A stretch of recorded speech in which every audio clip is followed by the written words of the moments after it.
Hello there, and welcome to the Power of Integrity podcast. I'm Ralph Adamo, and I'm delighted to have our guest on with us today, Ari Hirsch of InstaSteam, as well as Billion Dollar Idea. Ari is a newcomer to the show, but he's got a lot to contribute. Ari, would you tell our audience a little bit about yourself, what you're doing, what you're up to these days, and really how you got there? Sure. I appreciate you having me on the show. My name's Ari Hirsch, and my main business is InstaSteam. Like you mentioned, I invented that quite a few years back.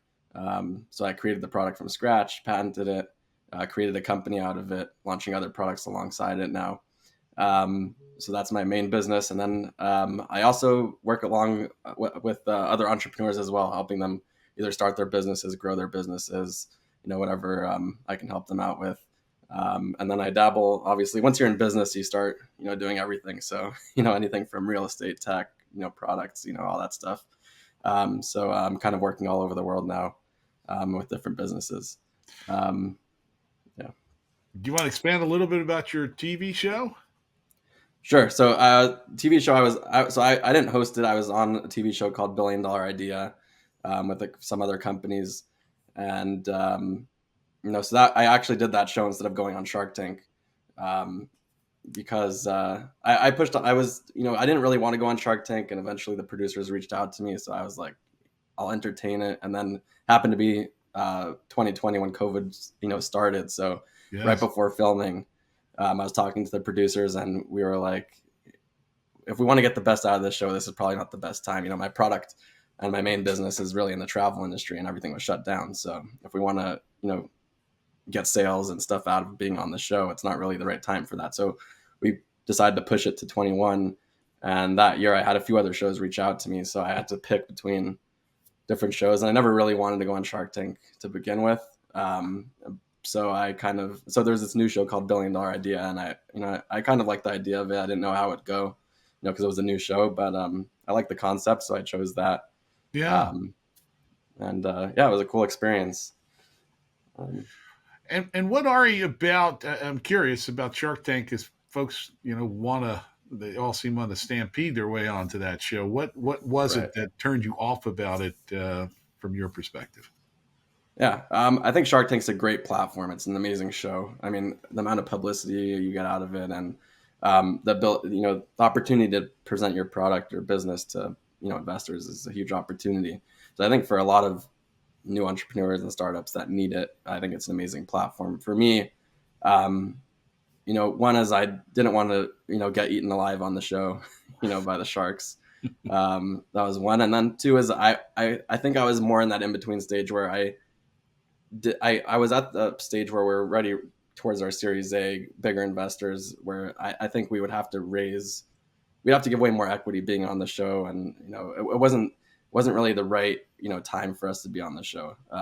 So that's really the main reason I didn't want to go on. It's just the stage that we were at the time that I was looking to go on wasn't the right time for us. I would have had to, because they like you to give conservative deals on the show. They don't want you, like, everyone always gets upset when someone's like, I want $1 million for 1%. So, Mark Cuban always hates that. So they always like the businesses and entrepreneurs to kind of give them a general idea of what they're going to pitch on the show. And I would have had to lowball it. I was asking for more outside of Shark Tank. I would have had to lowball it in Shark Tank. And if I would have gotten a deal, I probably would have been upset that I gave away too much equity. So, I mean, their star power and their track record is, and of course that publicity right on TV. I think they feel entitled to a far larger cut than you probably would cut with venture capitalists or angel investors for sure. Yeah. I mean, you see it on the show all the time. They're always like, "No, we're sharks," so we're going to get a shark deal. So if you're good with that, look, I mean, there's some people that don't have the network to raise capital outside of Shark Tank, or they're just so new to the business that it's an amazing platform for them. I mean, that's what gets them started. So absolutely. For those people, it's great. Yeah, absolutely. Well, back to our core topic on integrity. I'm curious. So the power of integrity is about the principle of integrity and how it's woven into our lives. Could you give an example of how prioritizing integrity has benefited you personally or your business or both? Yeah, I mean, I think integrity is probably one of the most important things in business. I mean, from day one, I mean, I think it was one of the most important things to me, and I think that it definitely benefit me and the business, in its success throughout all these years, from the time I started the business. I mean, just in terms of, I mean, whether it's the product itself, whether it's working with investors or bringing on new deals. I mean, just having that honesty and being upfront about everything, and making sure you're not cutting corners and messing people over. It's I think the one of the main things is that you know it's there's short term and then there's long term plays, and I think that cutting not having integrity kind of gives you that short term play where you're going to end up messing yourself over in the long run. And I think that if you're a real business person, you really have your head on straight and you're focused on the long run, the long term, business success. I mean, integrity is going to be a huge, it's going to play a huge role in that. I've seen it personally in many business deals.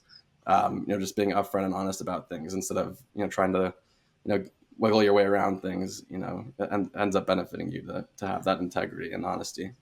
Yeah, our common friend Wing Lam from Wahoo's Fish Tacos spoke about that, and we were concluding the short ball versus the long ball.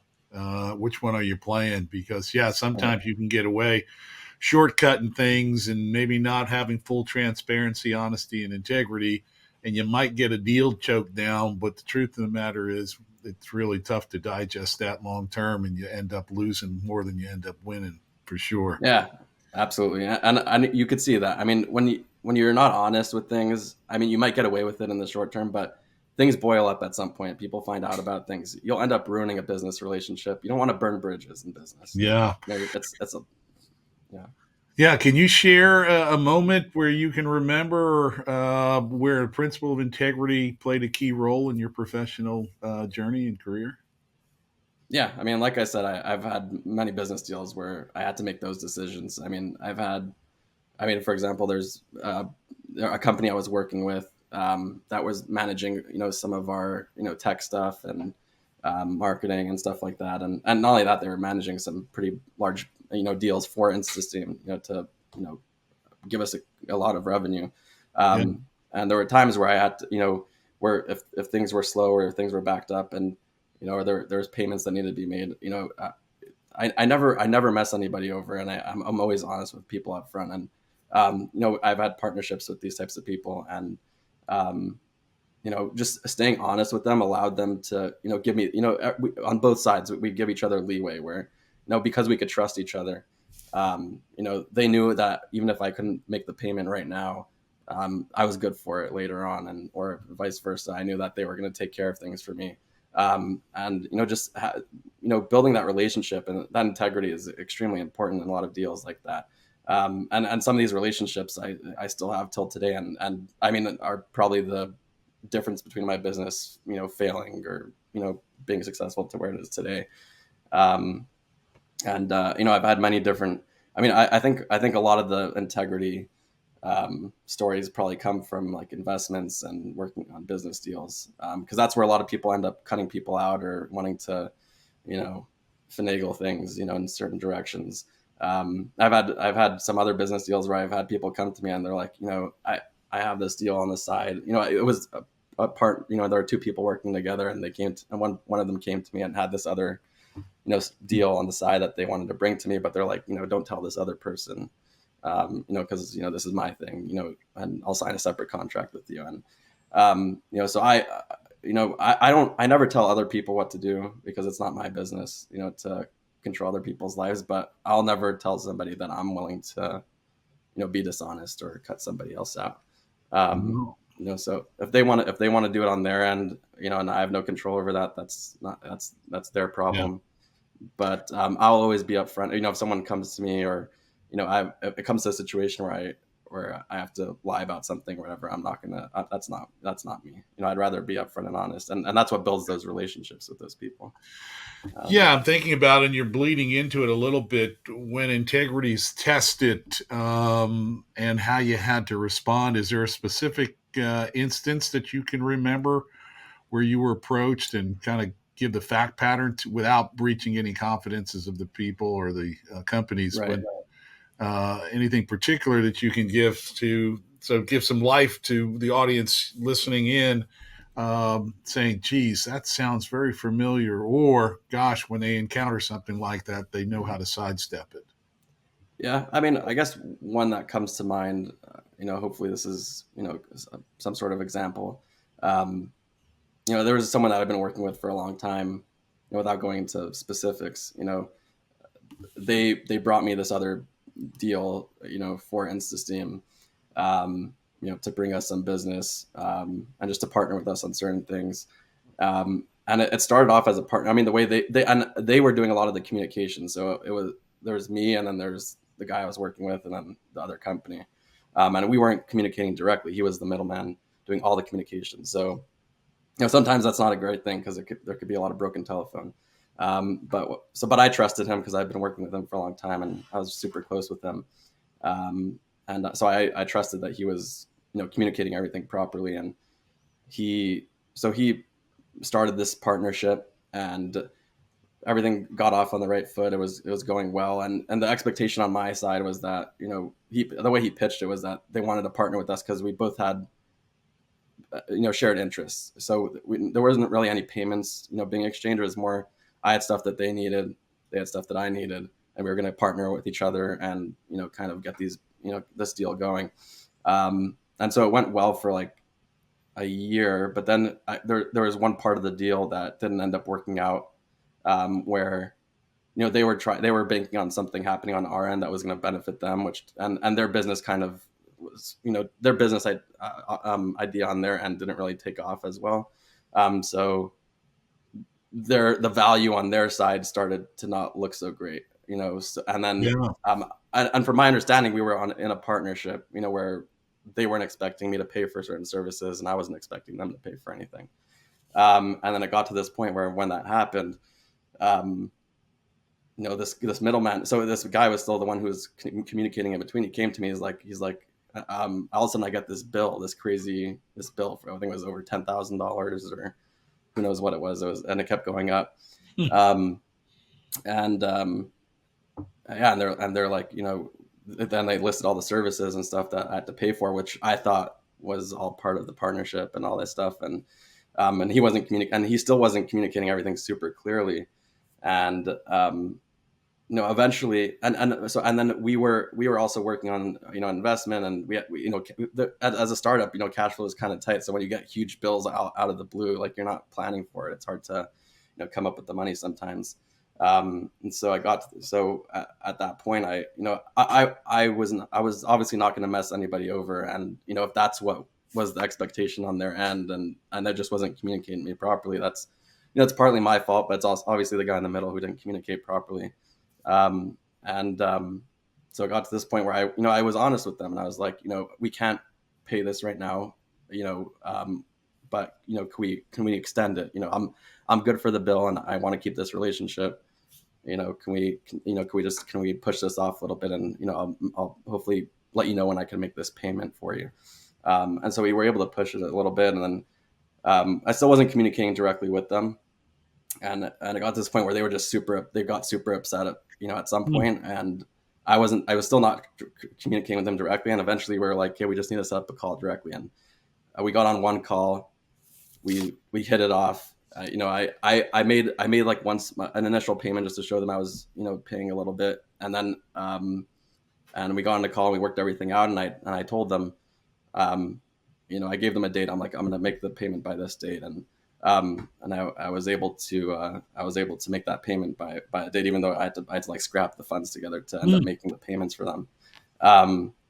But I could have very easily, walked away and said, I don't want to work with you anymore, or, just messed everybody over in that situation. But, but I knew that these people were going to help me in the long run. There's a lot of deals that they were going to help me with, and um, I value like not burning bridges and being honest. I don't want to ever be looked at as the person that messed somebody over or lied or just didn't make payments and stuff like that. So I even though I technically felt that I didn't owe that money, because there was no contract or anything discussed to begin with. Yes. I still made good on it, and I made sure to keep that relationship and make sure that everyone was happy and no one got messed over in that deal. And it ended up being that later on the guy in the middle got cut out. I mean, got cut out by the other people and worked directly with me now, because they just didn't want to work with them anymore. Interesting. Um, Yeah. so I Well, guess that's one story. your word was your bond, and you delivered on Yeah, it. And even in the yeah, face of a challenge, while you heard those words, I had to scrape it together.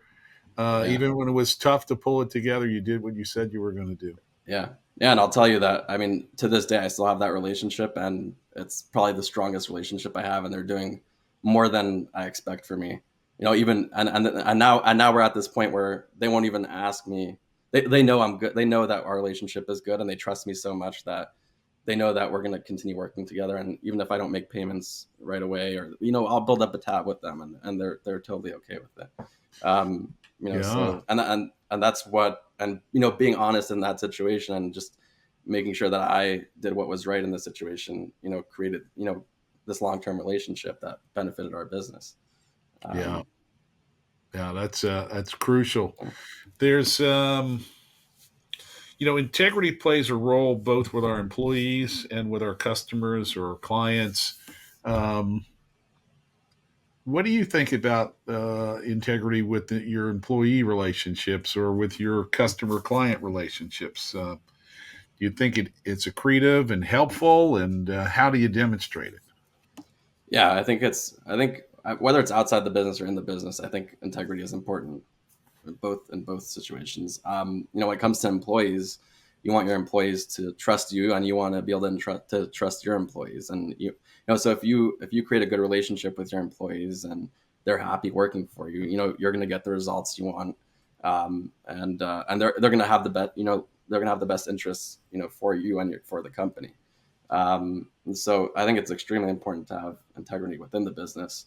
Because that is the core of the business. I mean, before you even get to the outside deals, before you even get to selling to the customers, you need to have your employees, and you need to have the core of the business set up properly. And if it's not a well running machine, you're not going to get anywhere. So I think the first place to start is with integrity in the business with your employees.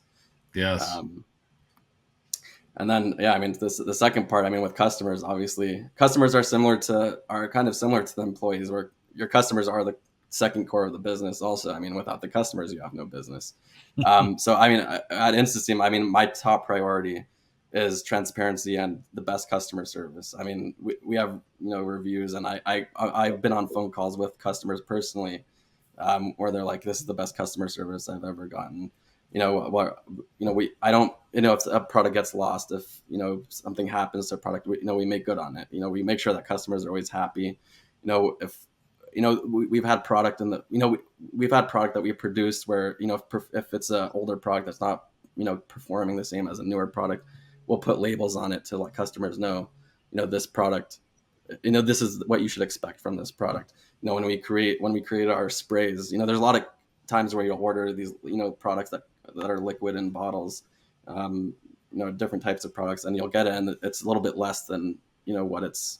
They'll underfill the bottles. The bag will be underfilled, and I always make sure that from the time we started making our sprays, that I set the machine that makes the sprays to overfill the bottles, to make sure that when the caps and everything are put in, that it's the exact amount that we're telling customers that we're putting in there. Yes. Um, you know, so yeah, I think it's extremely, and customers see it, and they appreciate it when they get a good product and they see that you're honest, and you create loyalty, and you get repeat customers, and you build your business. Um, so Yes, and the best of businesses have repeat customers, right? And repeat yeah, client relationships for sure. yeah.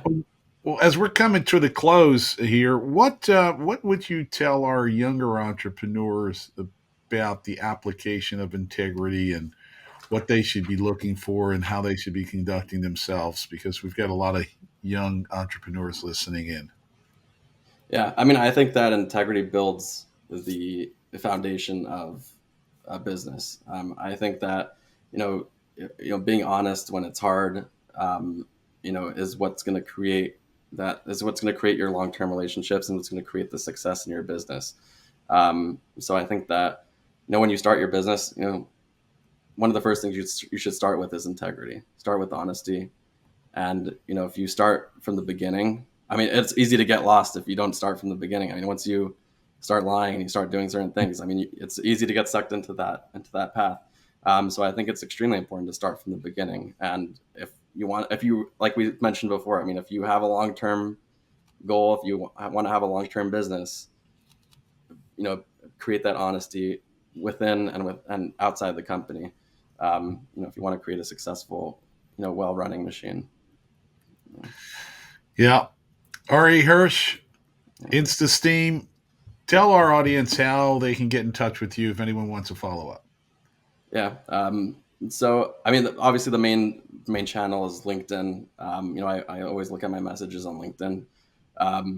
Emails. I mean, my email is available in certain places. I don't necessarily give it out because I get hundreds of emails already. So I can't look through all of those. But if email's more for retailers or different people that are within InstaSteam that are that we need to work with, not more for outside conversation. I kind of use LinkedIn for the outside conversation. So yeah, feel free to connect with me.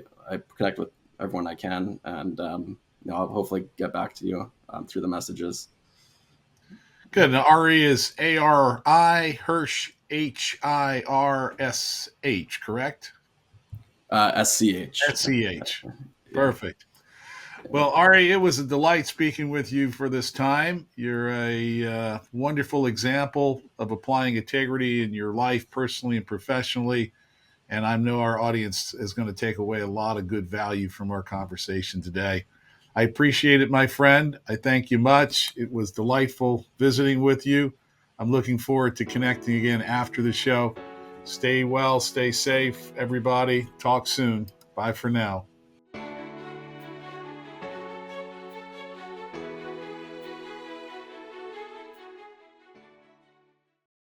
The information presented in this program is provided for informational purposes only. The information is believed to be reliable, but no guarantee of accuracy is made or implied. Expressions of opinions are as of this date and are subject to change without notice.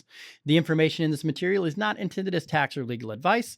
Please consult a legal or tax professional for specific information regarding your individual situation. This information does not constitute a solicitation or an offer to buy or sell any security.